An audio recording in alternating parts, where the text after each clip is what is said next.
Sivalanji. மாண்புமிகு அவைத் தலைவருக்கு வணக்கம். இந்த வாய்ப்புக்கு எனது நன்றி. இந்த பட்ஜெட் வெகுமக்களுக்கு விரோதமான பட்ஜெட். கார்ப்பரேட் நிறுவனங்களுக்கு இந்திய தேசத்தை கூறு போட்டு விற்பனை செய்யும் பட்ஜெட். பொதுத்துறை நிறுவனங்களை தனியார்மயமாக்குவதோடு மட்டுமின்றி அதன் நிலம் உள்ளிட்ட அனைத்து சொத்துக்களையும் விற்பனை செய்வதாக அறிவித்துள்ள பட்ஜெட். அடிப்படையில் இது உழைக்கும் மக்களுக்கு, விளிம்பு நிலை மக்களுக்கு, குறிப்பாக தலித் மக்களுக்கு, இதர பிற்படுத்தப்பட்ட மக்களுக்கு எதிரான பட்ஜெட். 9.5% பற்றாக்குறை பட்ஜெட்டாக இது உள்ளது. ஏறத்தாழ 15 லட்சம் கோடி பற்றாக்குறை. இந்த பற்றாக்குறையை சமாளிப்பதற்காக இந்த தேசத்தை கூறு போட்டு விற்கவும், உழைக்கும் மக்களின் மீது கூடுதல் வரி செஸ், கூடுதல் வரிச்சுமையை திணிக்கவும் இந்த பட்ஜெட் தாக்கல் செய்யப்பட்டிருக்கிறது. பொதுத்துறை நிறுவனங்களை, குறிப்பாக மின் விநியோகத்தை தனியார்மயப்படுத்துவதற்கு அறிவிப்பு செய்திருக்கிறது. இதன் மூலம் பயன்பெற்று வருகிற, இலவச மின்சாரத்தை பயன்பெற்று வருகிற ஏழை எளிய உழைக்கும் விவசாயிகளுக்கு பெரும் பாதிப்பை இது ஏற்படுத்தும். கூடுதல் வரி செஸ் வேளாண் துறை கட்டமைப்பு மற்றும் மேம்பாட்டுக்கென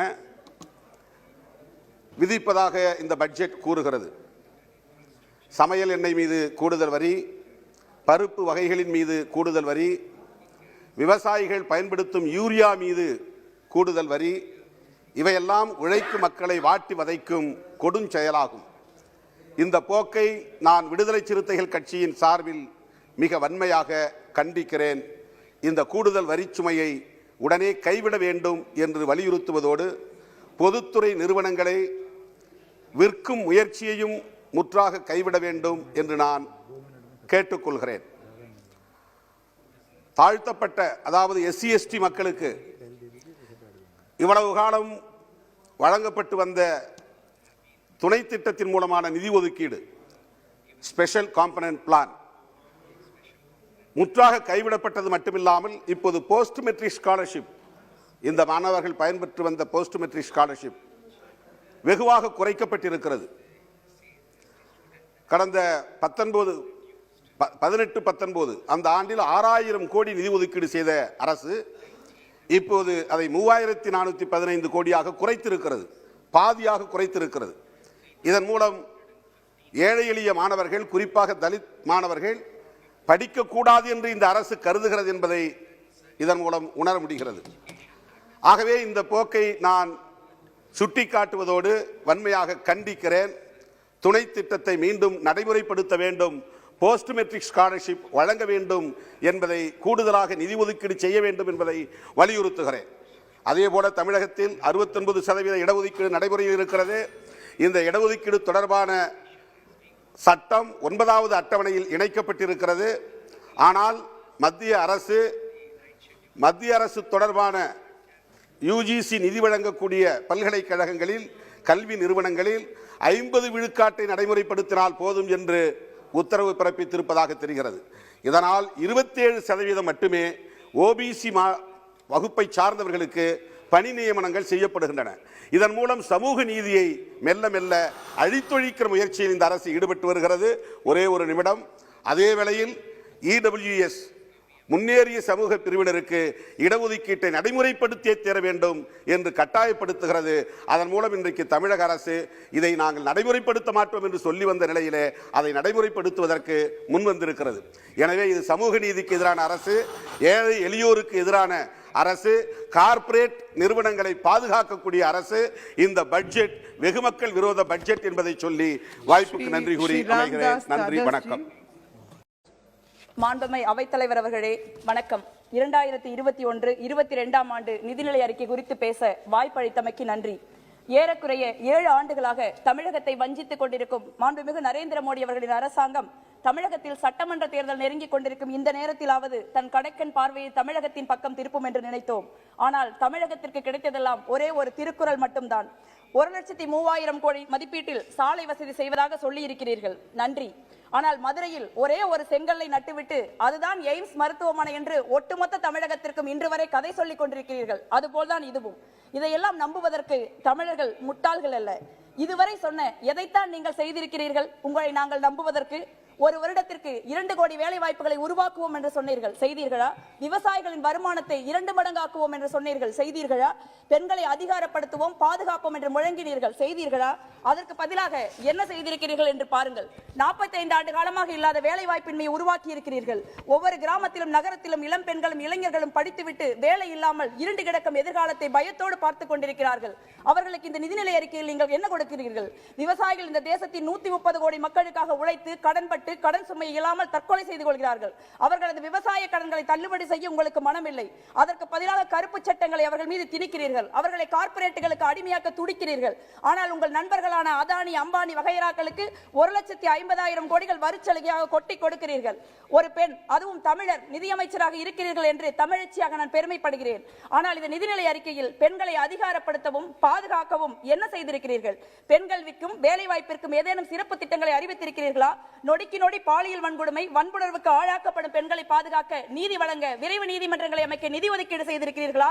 பெண் தொழில் முனைவோர்களுக்கு கடன் வழங்க பெண்களாலேயே நடத்தப்படும் வங்கிகளை அன்றைய காங்கிரஸ் அரசு உருவாக்கியது. ஆனால் அந்த வங்கியை கூட உங்களால் காப்பாற்ற முடியவில்லை. எந்த வங்கியை தான் நீங்கள் காப்பாற்றி இருக்கிறீர்கள்? ஆனால் காங்கிரஸ் கட்சி கனவிலும் நினைத்து பார்க்க முடியாத ஒரு சாதனையை மோடி அவர்களின் அரசாங்கம் நடத்தி காட்டி இருக்கிறது. வரலாறு காணாத அளவில் பெட்ரோல் டீசல் விலை லிட்டருக்கு 100 ரூபாயை நெருங்கிக் கொண்டிருக்கிறது. சமையல் எரிவாயு சிலிண்டரின் விலை விரைவில் 1000 தொட்டுவிடும். உலக அரங்கில் கச்சா எண்ணெய் விலை தொடர்ந்து வீழ்ச்சி அடைந்து கொண்டிருக்கும் போது விலையை குறைக்காமல் வரி என்ற பெயரில் ஏழை எளிய நடுத்தர மக்கள் வயிற்றில் ஏன் அடிக்கிறீர்கள்? பெட்ரோல் டீசல் விலை உயர்வில் மட்டும் 20 லட்சம் கோடி ரூபாய்க்கு மேல் ஈட்டி இருக்கிறீர்கள். எங்கே போனது அந்த பணம்? கல்விக்கோ, மருத்துவத்திற்கோ, விவசாயத்திற்கோ, ராணுவத்திற்கோ நிதி ஒதுக்கீடு அதிகரிக்கப்படவில்லை.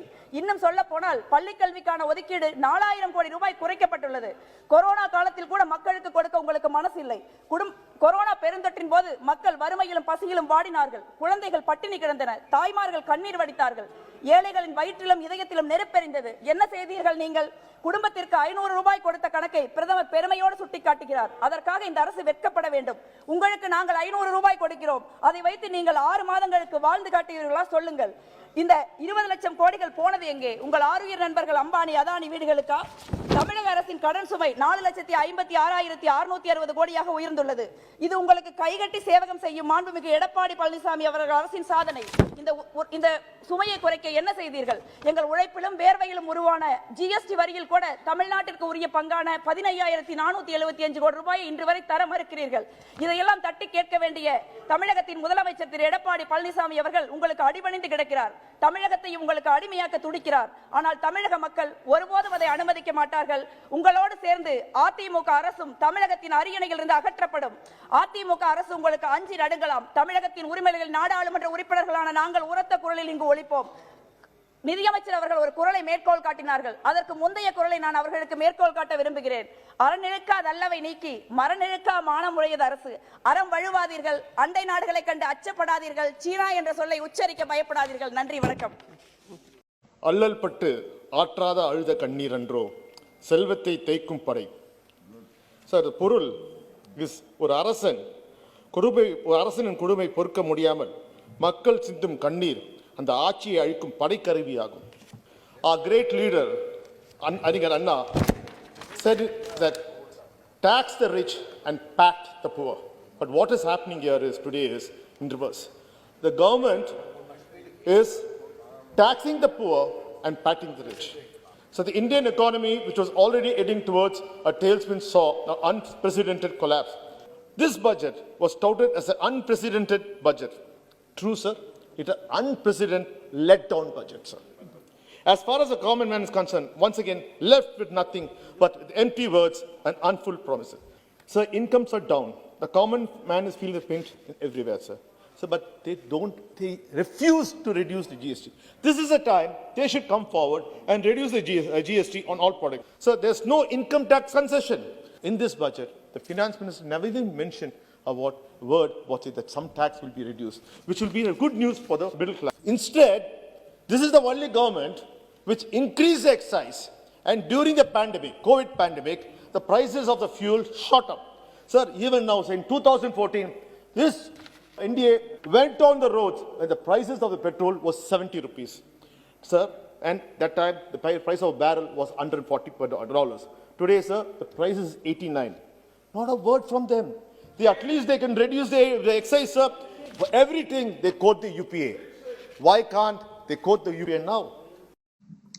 Thank you, Speaker Madam, for allowing me to speak on Arbitration and Conciliation Bill 2021.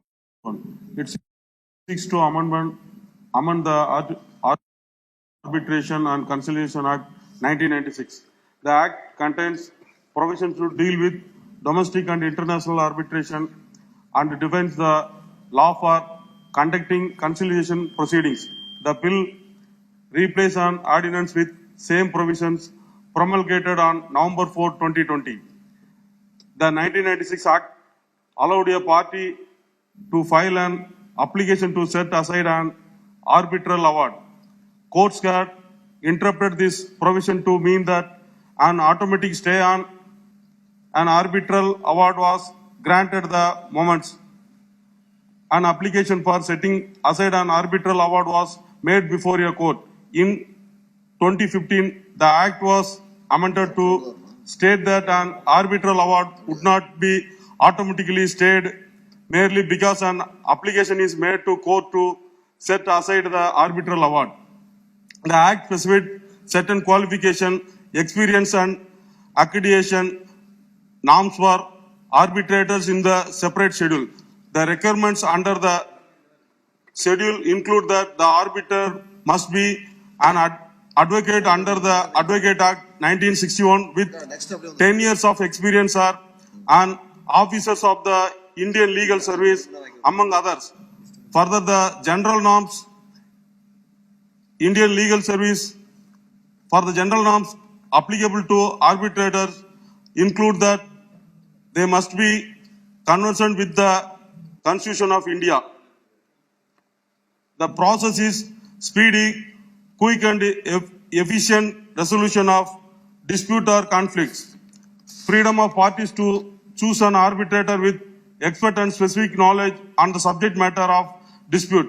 Parties are also free to choose the number of arbitrators who will be on the panel. Parties can choose the preferred date of hearing as well as trial and this further speedy resolution of cases.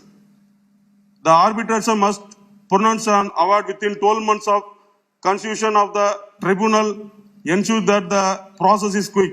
At the same time, the main disadvantages are, even though interference by the court has been considerably reduced by the 2090 amendment with the establishment of the Arbitration Council of India, there are still situations when judicial intervention is permitted, and this can cause delay in proceedings because of judicial burden and backlog of cases. Lack of proper inscription facilities in India resulting in hearing taking significantly longer than they should. This significantly increase the cost and time efficiency of arbitration. மாண்புமிகு பேரவைத் தலைவர் அவர்களே, நடுவண் அரசு பெரும் நிறுவனங்கள் மற்றும் தொழிலதிபர்களுக்கு ஏற்படும் பிரச்சனைகளை விரைவாகவும் சுமூகமாகவும் தீர்ப்பதற்கு இதுபோன்ற சட்ட திருத்தங்களில் கவனம் செலுத்துவது போல் விவசாயிகள் பிரச்சனைகளுக்கும் அவர்களுக்காக ஏற்றப்படும் சட்டங்களிலும் கவனம் செலுத்த வேண்டுமாறு நான் சார்ந்துள்ள திராவிட முன்னேற்ற கழகம் சார்பாக தங்களிடம் வேண்டுகோள் வைத்து வாய்ப்பளித்ததற்கு மீண்டும் நன்றி விடுகிறேன். நன்றி. மத்திய அரசு நேற்றைய தினம் தாக்கல் செய்த நிதிநிலை அறிக்கை மிகப்பெரிய அதிர்ச்சியை உருவாக்கி இருக்கிறது. குறிப்பாக 2020-21 ஆண்டு LIC-னுடைய பங்கு விற்பனை அரங்கேறும் என்று அறிவித்திருக்கிறார்கள். 65 ஆண்டுகளுக்கு முன்பு 245 இன்சூரன்ஸ் நிறுவனங்களை தேசோடமை ஆக்கினார்கள். வெறும் 5 லட்சம் ரூபாய் முதலீட்டிலே துவங்கப்பட்ட இந்த நிறுவனத்தினுடைய இன்றைய சொத்து மதிப்பு 34 லட்சம் கோடி. இவ்வளவு பெரிய வளத்தை, இவ்வளவு பெரிய செல்வத்தை கார்ப்பரேட்டுகளுக்கு தூக்கி கொடுக்க இந்த அரசு முழு வேகத்தோடு தயாராகி இருக்கிறது. அது மட்டுமல்ல, 2 வங்கிகளையும் ஒரு பொது இன்சூரன்ஸையும் நாங்கள் தனியார் மயமாக்குவோம் என்று சொல்லியிருக்கிறார்கள். அவற்றின் பெயர்கள் சொல்லப்படவில்லை. திரைமறைவில் மிக அதிக சொத்துக்களும் வருமானமும் கொண்ட வங்கியும் இன்சூரன்ஸ் நிறுவனமும் இவர்கள் கைமாற்றுவதற்கு அனைத்து வேலைகளையும் செய்ய தொடங்கிவிட்டார்கள் என்பது வெளிப்படையாக தெரிகிறது. அது மட்டுமல்ல, இவர்கள் விற்கப் போகிற பங்குகளின், பொதுத்துறை பங்குகளினுடைய அளவு 1,75,000 கோடி. LICயும் சேர்த்தால் 2,75,000 கோடி ரூபாய் பங்குகளை இவர்கள் விற்பனைக்கு தயாராகிவிட்டார்கள். அது மட்டுமல்ல, வெறும் பங்குகளை மட்டும் விற்றவர்கள் இப்பொழுது பொதுத்துறை நிறுவனங்களின் நிலங்களையும் அரசு நிலங்களையும் விற்பதற்கு தயாராகிவிட்டார்கள். ஒரு பழமொழி சொல்லுவார்கள், ஒன்றை கூட உருவாக்காதவன் ஒன்றை கூட விட்டு வைக்க மாட்டான் என்று சொல்லுவார்கள். பிஜேபி அரசு ஒன்றை கூட உருவாக்கவில்லை என்பது மட்டுமல்ல, ஒன்றை கூட இவர்கள் விட்டு வைக்கப் போவதில்லை. நீங்கள் தெரிந்து கொள்ளுங்கள்.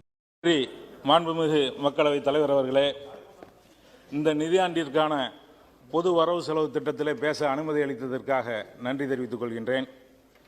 இது கொரோனா பேரிடர் தாக்கத்திற்கு பிறகு தாக்கல் செய்யப்பட்ட முதல் பட்ஜெட். நாட்டு மக்கள் இந்த பட்ஜெட்டிலே பல்வேறு எதிர்பார்ப்புகளோடு காத்துக் கொண்டிருந்தார்கள். ஆனால் அதற்கெல்லாம் பெரும் ஏமாற்றம் அளிப்பதாக இந்த பட்ஜெட் அமைந்துள்ளதை எண்ணி வருந்துகின்றேன். முன்னறிவிப்பில்லாத பொது முடக்கத்தால் பாதிக்கப்பட்ட மக்களுக்கு நேரடியாக உதவக்கூடிய வகையிலே எந்த அறிவிப்பும் இல்லாது ஏமாற்றம் அளிக்கின்றது. இதுவரை இல்லாத அளவிற்கு மோசமான பொருளாதார சூழல் உள்நாட்டு உற்பத்தி சென்று கொண்டிருக்கின்றது. உலக மக்கள் தொகையிலே சைனாவிற்கு அடுத்தபடியாக அதிக மக்கள் தொகை கொண்ட நாடாக நம்முடைய நாடு விளங்குகின்றது. ஆனால் நம்முடைய வளர்ச்சி மிகவும் பின்தங்கி இருப்பது மிகவும் வருத்தமளிக்கின்றது. இதுவரை பாதுகாக்கப்பட்டு இருந்த பொதுத்துறை நிறுவனங்களை கார்ப்பரேட்டுகளுக்கு விற்பனை செய்வதை தவிர இந்த அரசு வேற என்ன திட்டத்தை வைத்திருக்கின்றது?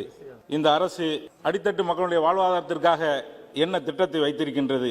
அடித்தட்டு மக்கள் தினமும் பயன்படுத்தக்கூடிய பெட்ரோல், டீசல், கேஸ் விலையினுடைய விலையை உயர்த்தி அதன் மூலமாக கடுமையான விலைவாசி உயர்வை ஏற்படுத்தியிருக்கின்றது. இதற்கு இந்த அரசு என்ன தீர்வு வைத்திருக்கிறது? அரசிடம் ஏதாவது திட்டங்கள் இருக்கின்றதா? இன்றைய சூழலிலே சுகாதாரத்துறை மிகவும் முக்கியத்துவம் வாய்ந்த துறையாக கருதப்படுகிறது. ஆனால் அதற்கு ஒதுக்கப்பட்டிருக்கக்கூடிய நிதி எவ்வளவு? தற்போது தேர்தலை மனதில் வைத்து தமிழகத்திற்கு பல்வேறு அறிவிப்புகளை இந்த அரசு அறிவித்திருக்கின்றது. இந்த அரசு வெறும் அறிவிப்புகளை மட்டும்தான் செய்யுமா? செயல்பாட்டில் இருக்கிறதா என்ற கேள்வி இங்கே எழுகின்றது. நம்முடைய பிரதமர் மதுரையிலே எய்ம்ஸ் மருத்துவமனைக்கான அடிக்கல்லை படை பட்டாளத்தோடு வந்து மிக பிரம்மாண்டமாக அடிக்கல் நாட்டினார். நாங்களும் நம்முடைய பகுதியிலே எய்ம்ஸ் வந்துவிடும் என்று காத்து கொண்டிருந்தோம். எங்கே மதுரையினுடைய எய்ம்ஸ் மருத்துவமனை? அறிவிப்பு வெறும் அறிவிப்பாகவே இருக்கின்றது. நட்டப்பட்ட அடிக்கல்லாகவே இருக்கின்றது. ஆனால் அதற்கு பின்பு பல்வேறு மாநிலங்களில் எய்ம்ஸ் மருத்துவமனைக்கான பணிகள் நடைபெற்றுக் கொண்டிருக்கின்றன. அப்படி என்றால் ஏன் தமிழகத்திற்கு மட்டும் இந்த பாரபட்சம்? இதற்கு முன்னால் அறிவித்த அறிவிப்புகளே, நம்முடைய பிரதமர் வந்து அடிக்கல் நாட்டிய திட்டமே இந்த நிலையில் இருக்கின்ற போது இப்போது நீங்கள் அறிவித்திருக்கக்கூடிய அறிவிப்பை மக்கள் எப்படி ஏற்றுக்கொள்வார்கள்? அதற்கு அடுத்தபடியாக விவசாயிகள் குறித்து இந்த அரசு எந்த கண்ணோட்டத்தில் உள்ளது என்பதை ஆதங்கத்தோடு இந்த இடத்திலே பதிவு செய்ய கடமைப்பட்டிருக்கின்றேன். விவசாயம்தான் நம்முடைய நாட்டினுடைய முதுகெலும்பு. ஆனால் இன்று லட்சக்கணக்கான விவசாயிகள் வீதியிலே இறங்கி போராடி கொண்டிருக்கின்றார்கள். இந்த அரசு வீதியிலே ஆணிகளை அடிப்பதை தவிர வேற என்ன செய்திருக்கின்றது? அவருடைய உணர்வுகளை புரிந்து கொள்ள இந்த அரசிற்கு நேரம் இல்லையா? 3 விவசாய மசோதாக்களை திரும்ப பெற கோரி நம் நாட்டினுடைய விவசாயிகள் போராடி கொண்டிருக்கின்றார்கள். அதனை ஏன் இந்த அரசு பரிசீலிக்க மறுக்கிறது? உங்களுடைய உதடுகளில் மட்டும் இருக்கக்கூடிய கருணை அவர்களை பாதுகாத்திடாது. அவர்களுடைய கோரிக்கையை ஏற்றுக்கொள்ள நீங்கள் முன்வர வேண்டும். இந்த கொரோனா காலத்திலே விவசாயிகள் கடுமையாக பாதிக்கப்பட்டு இருக்கின்றார்கள். அரசு 20 லட்சம் கோடி அறிவித்திருந்தது. அந்த நிதியெல்லாம் எங்கே? எந்த துறையில் அதில் பயனடைந்துள்ளார்கள்? என்னுடைய தொகுதி ராமநாதபுரம் மாவட்டத்திலே தற்போது கனமழையின் காரணமாக விவசாயம் விளைந்த பயிர்கள் எல்லாம் சேதமடைந்து விட்டது. அதற்கு உரிய நிவாரணம் கொடுக்க வேண்டும். அதற்கான கணக்கெடுப்புகள்லாம் நடைபெற்றிருக்கின்றது. முழுமையான நிவாரணம் வழங்க வேண்டும். மேலும் மீனவர்களுடைய நலனை இந்த அரசு கவனத்திலே கொள்ள வேண்டும். தொடர்ந்து தமிழக மீனவர்கள் இலங்கை கடற்படையால் தாக்கப்படுவது நடந்து கொண்டே இருக்கின்றது. சமீபத்திலே 4 மீனவர்கள் இலங்கை கடற்படை படைகள் மோதி உயிரிழந்த சம்பவம் என்னுடைய தொகுதிக்குட்பட்ட பகுதியிலே நடைபெற்றது. இதற்கு ஒரு நிரந்தர தீர்வை இந்த அரசு காண வேண்டும். அதற்கு தீர்வாக ஆழ்கடல் மீன்பிடிப்பு தொழிலை ஊக்குவிப்பதன் மூலமாக மீனவர்கள் தாக்கப்படுவதை கட்டுப்படுத்தலாம் என்று இந்த அரசு சொல்கின்றது. ஆனால் மத்திய மாநில அரசுகளோட பங்களிப்போடு 80% மானியத்தோடும் 10% கடனோடும் அந்த ஆழ்கடல் மீன்பிடிப்புக்கு படகுகள் வழங்கப்படுகிறது. ஆனால் இதற்கு இந்த படகினுடைய மதிப்பு மட்டுமே கணக்கிடப்படுகின்றது. ஆனால் மீன்பிடி வலைகள் மற்ற உபகரணங்கள் வாங்குவதற்கு 40 முதல் 50 லட்சம் ரூபாய் வரைக்கும் தேவைப்படுகிறது. ஒட்டுமொத்தமாக மீன்பிடி படகு வலை உள்ளிட்ட உபகரணங்களோடு சேர்த்து அந்த மதிப்பை வைத்து அதிலிருந்து 80% மானியமும் 10% கடனுதவி வழங்கினால் இந்த ஆழ்கடல் மீன்பிடிப்பு ஊக்குவிக்கலாம். எனவே இதை பரிசீலனை செய்யுமாறு கேட்டுக்கொள்கின்றேன். சிறுபான்மையின் நலனுக்காக கடந்த ஆண்டு 5029 கோடி ஒதுக்கிய இந்த அரசு இந்த முறை வெறும் 4810 கோடி என குறைத்து ஒதுக்கியுள்ளது. இதில் குறிப்பாக சிறுபான்மையினுடைய கல்விக்கான உதவித்தொகை சுமார் 6% குறைக்கப்பட்டுள்ளது. இதை உயர்த்தி தர வேண்டும் என்று மாண்புமிகு அவைத் தலைவரின் மூலமாக கேட்டுக்கொள்கின்றேன். சிறுபான்மையினருக்கான நிதி கடந்த ஆண்டு 2020-21 ஆண்டிற்கான பட்ஜெட்டை விட தற்போது பட்ஜெட்டிலே 4.3% குறைக்கப்பட்டிருக்கின்றது. இது சிறுபான்மையின் மீதான இந்த அரசினுடைய அக்கறையின்மையை காட்டுகின்றது. மேலும் கடந்த நிதியாண்டில் ஒதுக்கப்பட்ட நிதியை முழுமையாக செலவிடாமல் இருப்பது பெரும் வேதனை அளிக்கின்றது. சிறுபான்மையின் நலனுக்காக பயன்படுத்தப்படக்கூடிய நிதியின் தேவை அதிகமாக இருக்கிறது. ஆனால் நிதி மிகவும் குறைவாக ஒதுக்கி அதை முழுமையாக செலவிடாமல் இருப்பது சிறுபான்மையினர் மிகவும் பாதிக்கப்படுகின்றனர். எனவே கூடுதல் நிதி ஒதுக்கி நிதி முழுமையும் சிறுபான்மையின் நலனுக்காக முறைப்படுத்த வேண்டும் என்று கேட்டுக்கொள்கின்றேன். பிரதம மந்திரி நேஷனல் ரிலீஃப் ஃபண்ட் என சொல்லக்கூடிய பிரதம மந்திரி தேசிய பேரிடர் நிவாரண நிதியில் ஏழை எளிய மக்கள் மருத்துவ உதவிக்காக பயன்படுத்தினார்கள். அதில் ஒதுக்கப்படக்கூடிய நிதி மருத்துவமனைக்கு முறையாக வந்து சேருவதில்லை. என்னுடைய பகுதிக்கு அருகே இருக்கக்கூடிய மதுரையில் இருக்கக்கூடிய மீனாட்சி மிஷன் உள்ளிட்ட பல்வேறு மருத்துவமனைகளுக்கு இந்த நிதி முறையாக வழங்கப்படாமல் அவர்கள் அந்த நோயாளிகளில் அனுமதிக்குவதில் தயக்கம் காட்டுகின்றார்கள். இது பல்வேறு பல்நோக்கு மருத்துவமனைகளுக்கும் இந்த திட்டம் பொருந்த வேண்டும். ஏழை எளிய மக்கள் முறையாக பயன்படக்கூடிய வகையில் இந்த திட்டத்தை செயல்படுத்த வேண்டும். மேலும் அந்த தொகையையும் அதிகப்படுத்தி வழங்க வேண்டும். சுமார் 8 லட்சம் 7 லட்சத்திற்கு அவர்கள் தேவை இருப்பின் அதற்கு 2-3 லட்சமே வழங்கப்படுகின்றது. அது வசதியற்ற ஏழை மக்களுக்கு முழுமையாக அந்த தொகை கொடுக்கப்பட வேண்டும். பிரதம மந்திரி வீட்டு வசதி திட்டம், பிரதான் மந்திரி ஆவாஸ் யோஜனா கிட்டத்தட்ட 2011 ஆண்டு கணக்கெடுக்கப்பட்ட பயனாளிகளுக்கு மட்டுமே வழங்கப்படுகின்றது. அந்த கணக்கெடுப்பு மீண்டும் புதிதாக நடத்தி ஏற்கனவே 10 ஆண்டுகளுக்கு முன்பு நடத்திய அந்த கணக்கெடுப்பின் மூலமாக உள்ள பயனாளிகளை தவிர இப்போது தேவைப்படக்கூடிய பயனாளிகளை தேர்ந்தெடுத்து அவர்களுக்கு அந்த வீடுகள் ஒதுக்கப்பட வேண்டும். அந்த நிதியும் இப்போது உள்ள விலைவாசிக்கு ஏற்றவால் கூடுதலாக அதிகப்படுத்த வேண்டும். நன்றி. குறித்த விவாதத்தில் பங்கேற்க பேச அளித்தமைக்கு என்னுடைய நெஞ்சார்ந்த நன்றியை தெரிவித்துக் கொள்கிறேன். அதற்கு முன்பு நம்மளுடைய முன்னாள் குடியரசுத் தலைவர் APJ அப்துல் கலாம் அவர்களுடைய வரிகளை மேற்கோள் காட்ட விரும்புகிறேன். அனைத்து பறவைகளும் மழை நேரத்தில் தன்னுடைய கூட்டுக்கு திரும்பும். ஆனால் பருந்து மேகத்துக்கு மேலே பறந்து மழையை தவிர்த்து தன் இலக்கை நோக்கி செல்லும். பிரச்சனைகள் பொதுவானவை, அவற்றை எதிர்கொள்ளும் விதம் வித்தியாசத்தை உருவாக்கும் என்றார் நம்முடைய பாரத முன்னாள் குடியரசுத் தலைவர் அப்துல் கலாம். அதுபோல இந்த கோவிட்-19 பெருந்தொற்று காலத்தில் மாண்புமிகு பிரதமர் அவர்கள் பிரச்சனைகளை எதிர்கொண்ட விதம் நாட்டின் குடிமக்களை இந்த பெருந்தொற்றின் பிடியிலிருந்து காப்பாற்றியதோடு நாட்டின் பொருளாதாரத்தை அடுத்த நிலைக்கு உயர்த்தியுள்ளது. இந்த பட்ஜெட் தாக்கல் செய்யப்பட்ட பிறகு பங்கு சந்தையினுடைய விலையின் குறியீடு சென்செக்ஸ் 5%, தேசிய பங்கு விலை குறியீடு நிஃப்டி 4.7% அதிகரித்து 6,80,000 கோடி ரூபாய் மதிப்பிற்கு முதலீட்டாளர்களை லாபத்தில் கொண்டு சேர்ந்தது. 1997 ஆண்டுகளுக்கு பிறகு பட்ஜெட் நாளில் சென்சஸ் குறியீடு இந்த அளவு சிறப்பாக செயல்பட்டது இதுவே முதல் முறையாகும். இதுவே இந்த பட்ஜெட் வளர்ச்சியை குறிக்கோளாக கொண்ட சமச்சீரான பட்ஜெட் என்பதற்கு பெரிய உதாரணமாக திகழ்கிறது. அதுபோல கோவிட்-19 தடுப்பு மருந்து உற்பத்திக்காக கிட்டத்தட்ட நம்முடைய நிதியமைச்சர் அவர்கள் 35,000 கோடி ரூபாயை அளித்துள்ளார்கள். அதுபோல இதற்கு நம்மளுடைய தமிழ்நாட்டை பொறுத்தவரை இந்த கோவிட்-19 தடுப்புக்கு இதுவரை 7,605 கோடி ரூபாயை மாண்புமிகு அம்மாவுடைய அரசு, தமிழக அரசு செலவு செய்துள்ளது.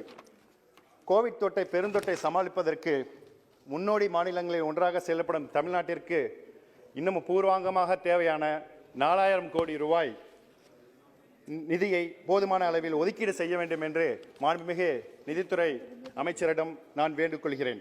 அதுபோல அடுத்த 3 ஆண்டுகளில் 7 மெகா ஜவுளி பூங்காக்கள் அமைக்கப்படும் என்று மாண்புமிகு நிதியமைச்சர் அறிவித்துள்ளார்.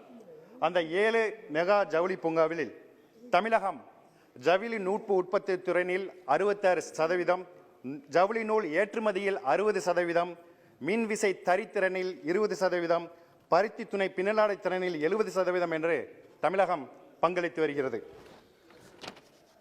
நம்முடைய நாட்டினுடைய ஜவுளித்துறையில் வர்த்தகத்தில் 1/3 பங்கு கொண்டுள்ள தமிழ்நாடு சுமார் 31 லட்சம் மக்களுக்கு நேரடி வேலைவாய்ப்பை வழங்கி வருகிறது.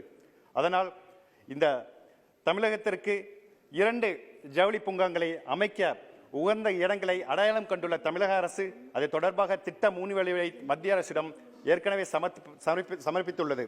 ஆக இந்த 2 ஜவுளி பூங்காங்களை எங்களுடைய தமிழகத்திற்கு வழங்க வேண்டும் என்று மாண்புமிகு நிதியமைச்சர் அவர்களிடம் பணிவன்போடு கேட்டுக்கொள்கிறேன். அதுபோல இந்த வேளாண் துறைக்கான கடன்களை வழங்குவதற்காக 16,50,000 கோடி ரூபாயை அதிகரித்து அறிவிப்பு வெளியாகியுள்ளது.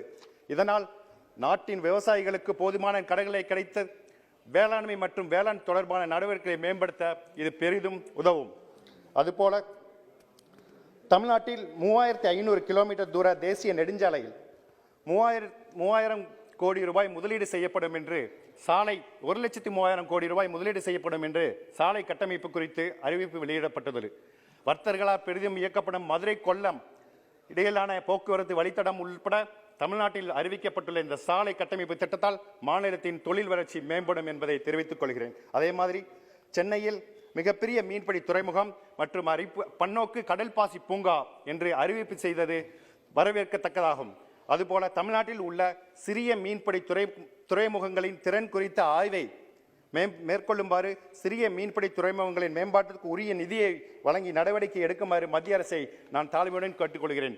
அதே மாதிரி சென்னை மெட்ரோ ரயில் திட்டத்திற்கு கட்டப்பணிகளுக்கு 118 கிலோமீட்டர் தூரத்திற்கு 63,243 கோடி ரூபாய் என்ற பட்ஜெட் தமிழகத்திற்கு மிகப்பெரிய பரிசாகும்.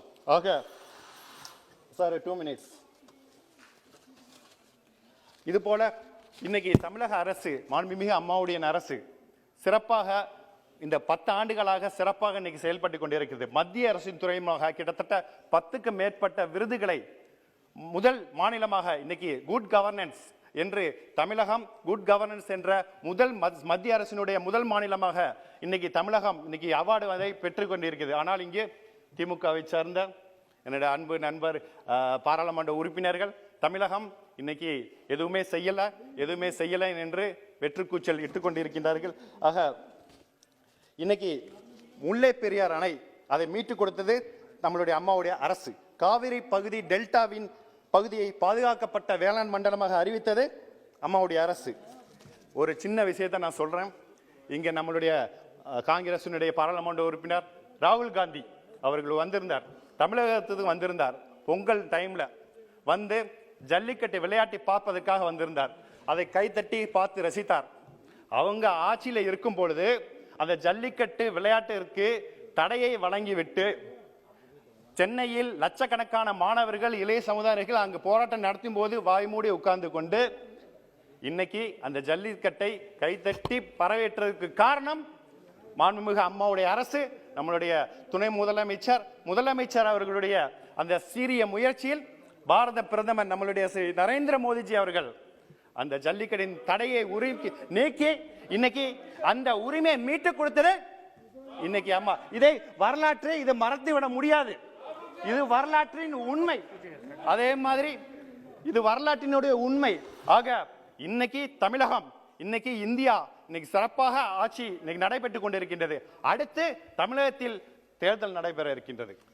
அந்த தேர்தலில் அனைத்து இந்த அண்ணா திராவிட முன்னேற்ற கழகம் பாரதிய ஜனதாவுடைய கூட்டணியில் ஆட்சி மகத்தான வெற்றி பெற்று 3வது முறையாக ஆட்சியில் அமர்ந்து இன்னைக்கு வெற்றி நடை போட்டுக்கின்ற தமிழகம் வருங்காலத்திலும் வெற்றி நடை போடும். அதற்கு தமிழக மக்கள் இன்னைக்கு உறுதுணையாக இருப்பார்கள் என்று கேட்டுக்கொண்டு இந்த பட்ஜெட்டுக்கு எனக்கு பேச வாய்ப்பளித்த அவைத் தலைவருக்கு நன்றி கூறி விடைபெறுகிறேன். Thank you very much. Thank you. A little more than 3 times.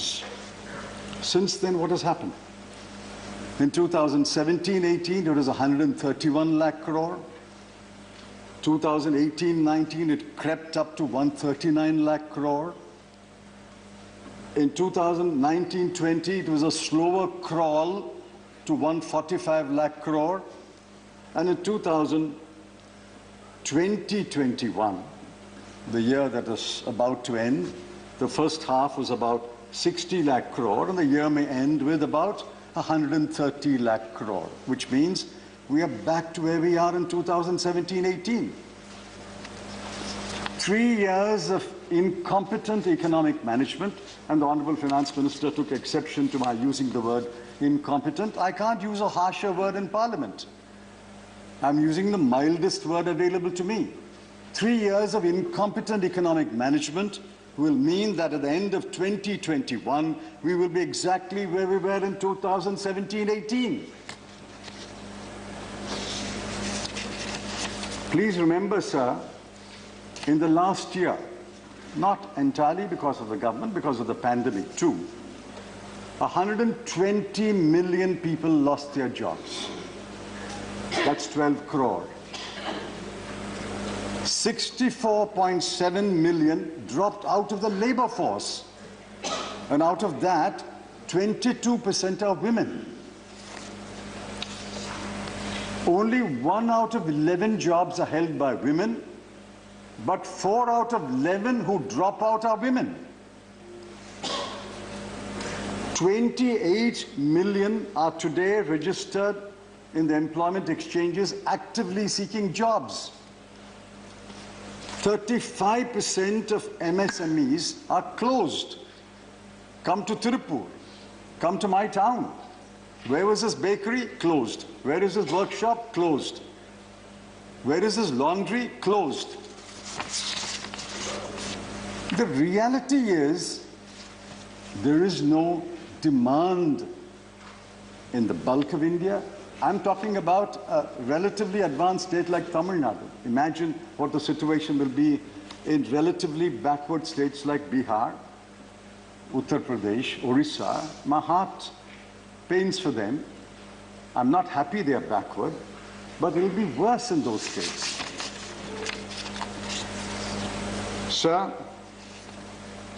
the answer to India's economic situation is to take the advice of well-meaning critics, distinguished Indian economists who may be in India, who may be abroad, and address the structural issues facing the economy and immediately address the needs of the poor people. This is what my colleague Mr. Sibal said yesterday.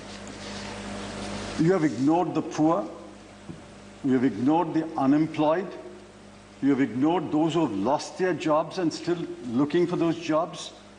You have ignored the MSMEs which are closed down. You have ignored the jobs that were lost in the closed down MSMEs. If you ignore the bulk of India, who is this budget for? Before I answer the question, who is this budget for, let me give you some numbers. Major numbers are suspect in this budget, like last year's budget. Of course, you will always say the numbers unravel because of the pandemic. You won't have the excuse this year. These numbers are going to unravel. And like last year, the finance minister will have to make mini budgets. Let's look at the reality of the numbers. You said you've raised about 10 lakh crore of additional borrowing. Where did this additional borrowing go? On the capital account, you are spending 27,078 crore. Let's add the grants and aid of capital investment, another 23,876 crore. The total additional capital investment in the current year, which will end on 31st March, is 50,954 crore. Let's say 51,000 crore. Where did the rest of the money go? Not for new investment, not for capital investment. Where did it go? Because you had three large holes. On the revenue side, your expenditure increased by 3,80,997 crore. On the revenue side, you had a revenue shortfall of 4,65,773 crore. And on the disinvestment, you had a shortfall of 1,78,000 crore.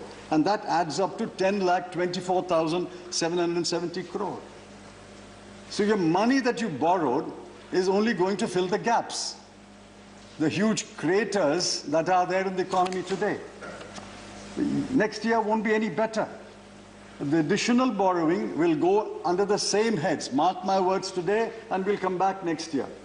Mark my words, the revenue projections for next year are ambitious. There will be a shortfall. The disinvestment proceeds projections are ambitious. There will be a shortfall. And your revenue expenditure will increase more than what you have provided for, because you have underprovided under a large number of heads, including defense and health.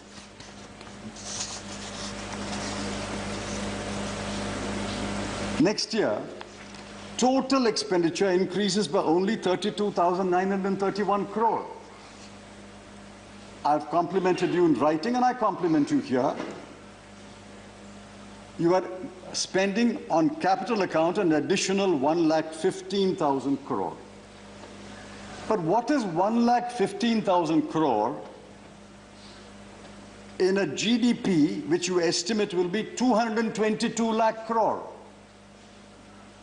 Your estimate says your GDP next year will increase by 28 lakh crore, but you're spending an additional only 1 lakh crore on capital account. While I've given you half a compliment, I'm going to have to hold back the other half of the compliment because there's not enough is being spent on capital expenditure. Sir, let me point out another number that will unravel.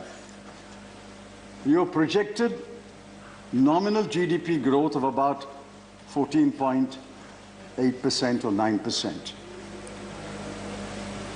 And then you say, I'll still grow by 11%. The math is bewildering. Inflation next year will be at least 5%, maybe even 6%. If your nominal GDP growth is 14.4%, and if inflation is 5 or 6%, the arithmetic I have says your growth will be only 9.4 or 8.4. This year will end at -10, -11, and next year will grow by 8 or 9. This is what Dr. Geeta Gopinath said is mechanical. Don't claim credit for that growth. If the decline in the previous year is -10, the mechanical rise will be +8 or +9. So don't go about boasting about these numbers.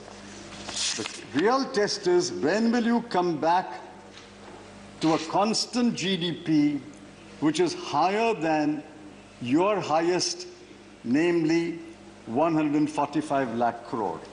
I'm afraid it will take you 2 to 3 years, which is why Dr. Gopinath said to reach pre-COVID levels, we'll have to wait until 2025. There are 3 numbers on which I must comment. One is defense. The first time, I think, in the history of Parliament, the word defense was not mentioned in the budget speech. Please correct me if I'm wrong. The word defense was not mentioned in the budget speech. On health, the numbers have unraveled again. Everybody has blown a hole into the numbers claimed by the finance minister that she had increased health expenditure by an astronomical figure. The budget at a glance, the budget division which prepares the budget at a glance, has blown a hole into that by revealing the true figures. And the true figures are clear on page 10 of the budget at a glance. Health Current year revised estimate is 82,445 and next year is only 74,602. You've actually reduced the allocation for budget according to page 10 of the budget at a glance. And the third is petrol and diesel prices will not increase because we have reduced the cess and comparably increased the reduced the excise and comparably increased the cesses. There is a proverb in Tamil, Gettikarar pulugu ettu naalekku. A bluff will only have a short life. The bluff was being called 3 days later. Prices of petrol have increased by 36 paise and 26 paise. And believe me, it will rise again. It will rise again. What you have done by imposing a cess is to deny the state governments of their share. So many numbers will unravel. I don't want to alarm or disappoint the Honorable Finance Minister, but I'm afraid many numbers will unravel. Finally, sir, I want to point out what is the text of the speech. The text is prosaic, bureaucratic. What is the pretext of the speech? The pretext is we have a pandemic. Let me tell you, we don't hold you responsible for the pandemic afflicting India, nor do we hold you responsible or give you credit for the pandemic leaving India. Vanakkam, Chairperson. When the world has seen Nothing is going on record.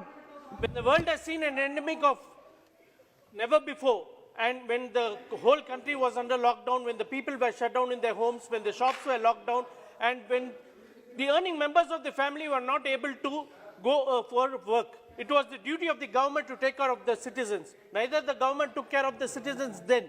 When the people wanted the government to take care of them, when they were in devastated and shattered manner, it was the duty of the government and responsibility of the government to take care of the people then. They didn't take care then. Our leader M.K. Stalin had asked the government to give a monetary benefit of rupees 5,000 for the households, but it was not done. It was not done. It was not done now also for the budget. The people have been let down by this government, and also in regarding the frontline warriors of the doctors and the nurses and the hospitals. We expected a tax rebate in the budget. Nothing was done. They were not honored. They were also let down. And regarding the Menegra, I would like to bring the issue to the Minister of State for Finance, so that we have been asking for increase from 100 to 150 days, the wage also to be increased, but from village panchayats to town panchayats also to be increased, to be included. But there is a reduction in the number of the account which is to be given funded for the Menegras have been reduced, and a lot of machinery has been come into Menegra now. Menegra is supposed to emphasize on the, yes madam, I'm just concluding. Menegra is supposed to emphasize on the, not machinery work, but now machinery work has been done and the real beneficiaries are not getting their due, and we want the pro-farmers. Always DMK has been a pro-farmer. It was Dr. Kalaignar who had always brought the agriculture free. We had waived off the agriculture loan. We had brought in free electricity. We had brought in PDS system was brought in by Arinjar Anna, and the subsidiary rice also was given by Arinjar Anna. We would like to repeal the farm law also. Thank you, madam, for giving me this opportunity. I'm increasing. Srimati T. Sumati. Thank you, Honorable Speaker, sir. I rise here to oppose the Jammu and Kashmir Reorganization Amendment Bill 2021. Sir, at the outset, I would like to express to this august House that I am deeply grieved and pained when I heard the Prime Minister, our Honorable Prime Minister, coining a term Andolan Jeevis in the context of a farmer's protest. Sir, the phrase Rights of Man by Wellesley Burns says has helped to create two great republics of modern times in France and America. But our Honorable Prime Minister has derogatively chosen another term, Andolan Jeevi, when it is the basic rights of a farmer brother and sister to protest and to show their resistance. So coming to the discussion on the bill, again this has given me an opportunity to reminisce about an old term.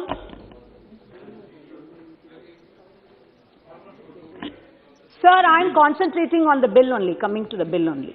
I am coming to the bill only. Or are you obsessed with Andolan GB? No, that is, I have every right to express my grief, sir. Now I am coming to. I am not yielding. I have every right to express my grief and pain. So coming to the bill, again, this has given me an opportunity to be reminiscent about an old term called the social contract, coined by Rousseau back in vogue. It is also a two-worded term on which the foundation of a democracy rests. It is a contract between the ruled and the rulers, where the ruled give up their freedom on an assurance by the ruler that their natural rights, namely life, liberty and property and civil rights, shall be protected.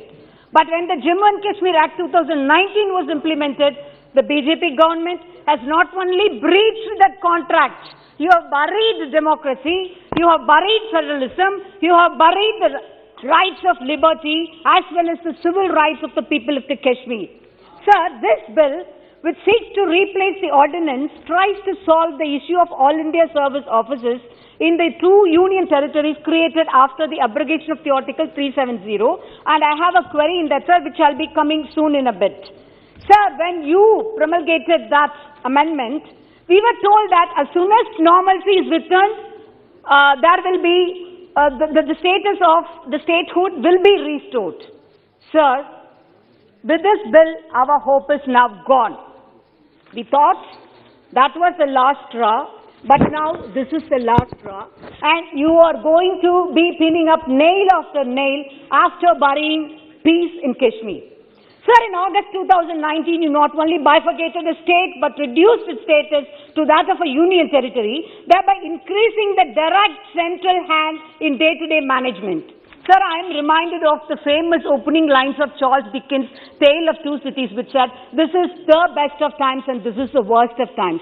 I would say this is the worst of times that India has ever witnessed in her pages of history. The BJP government has imposed all the draconian laws. You have imposed CAA, you have imposed NRC, and now the draconian three anti-farmer laws, which were hanging like a Damocles sword above your head, and I'm sure definitely you will have repercussions in the forthcoming elections. Sir, I would like to quote a great Thiruvalluvar who said, "Kudi tazhigi kol ochum manila mannan adi tazhigi nirkum ulagu," meaning a king who would respect its subjects' opinion and the rule for their benefits will not only be respected but also be loved by people. Sir, I am coming to the bill. Sir, has the BJP government opted for a referendum before revoking the Article 370? Has it cared to ask the opinion and consider the feelings? When you boast of a paperless budget, you are running a compassionless, commitmentless, dedicationless, visionless government which has brought such draconian laws. Sir, there is a tendency of the government to bypass in this parliament to take over the people's rights and follow the ordinance route. And this is the route. See, repeatedly she is saying that the parliament has been bypassed. Similarly, Mr. Hasnain Sahab also said, this bill was duly passed in this house, also in the other house. You are abusing the sanctity of the parliament.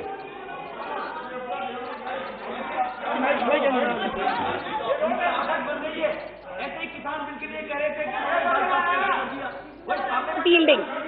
Sir, the DMK has always withstood on its principles of federalism and democracy, sir. Sir, our leader, great Anna, has evoked, we have a federal structure. That is why the framers of the constitution wanted a federal structure and not a unitary structure. I am quoting our great leader Anna. Because many political philosophers have pointed out, India is so vast, in fact, that it has been described as a subcontinent. The mental health is so varied, the tradition so different, the history so varied, that there cannot be a steel-framed unitary structure here, unquote. Sir, by reducing the stature of J&K from a state into union territory, you have not only failed to bring administration closer to people, but rendered a serious blow to our freedom. Sir, coming to the bill, Now coming to the bill, sir, I have a query in that bill, I said.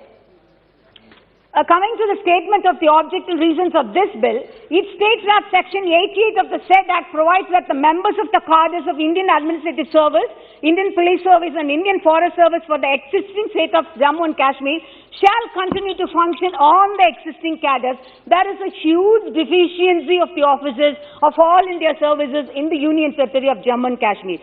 Sir, I am maybe forgiven for my ignorance, but I would like to get a clear explanation of this phrase, huge deficiency. What do they mean by this huge deficiency, sir? And it is supplemented by another sentence. The developmental schemes, centrally sponsored schemes and other allied activities suffer due to non-availability of all India officers in the existing cadres of the Jammu and Kashmir. As such, there is a requirement of merging it with Arunachal Pradesh, Goa, Mizoram, Union Territories cadres so that the officers in this cadre can be posted in the Union Territory of J&K to meet out any deficiency to come out. Sir, your government boasts itself on pioneering Atmanirbharta or self-dependence. If there is huge deficiency of the officers in the Union Territory of Jammu and Kashmir to meet out any challenges, then why not put more effort in making it as a more self-reliant from the local officers themselves? Why must we have to merge the cadre and have the region depend on the other states? So here also I am reminded of a quote by Rousseau who said, to form a state not only the intelligent or the competent enter the contract, but all, both intelligent and the non-intelligent. As parties to agreement, all are equal, though in other ways they are dissimilar. This is the meaning of political equality. How to make this real? It is difficult to say, but equality is not a chimera, and it is the duty of the government to maintain equality in even appointing or in even the maintenance of the cadre status. Sir, the section, coming to section 3 of the bill, which amends section 88 again, it says, the officers so born or allocated on Arunachal Pradesh, Goa, Mizoram and Union Territories cadre shall function in accordance with the rules framed by the central government. Here the cat is out of the bag and the skeleton comes from the cupboard, because rules framed by the central government is the key sentence wherein the federal rights of the states are put at stake, and this is nailed straightly placed on the coffin of democracy and the federal structure. So, if you are going to mandate this, if you are going to mandate this sort of modus operandi with a lot of brutal majority, that is a guarantee that tomorrow with the same modus operandi, the government can bifurcate states like West Bengal, Kerala and Tamil Nadu, because I'm sure they are going to lose in the electoral mandates with the support of our people. Sir, our party leader, Mr. M.K. Stalin, has strongly opposed all these draconian laws, and I also place it on record here that I oppose this bill vehemently. And let me conclude this by saying that John Locke, the father of liberalism, had argued that the obligation to obey civil government under the social contract was conditional upon protection of the person. Sovereigns who violated these terms could be justifiably overthrown. Revolt is the right of the people, for when injustice becomes law, resistance becomes duty. Thank you very much.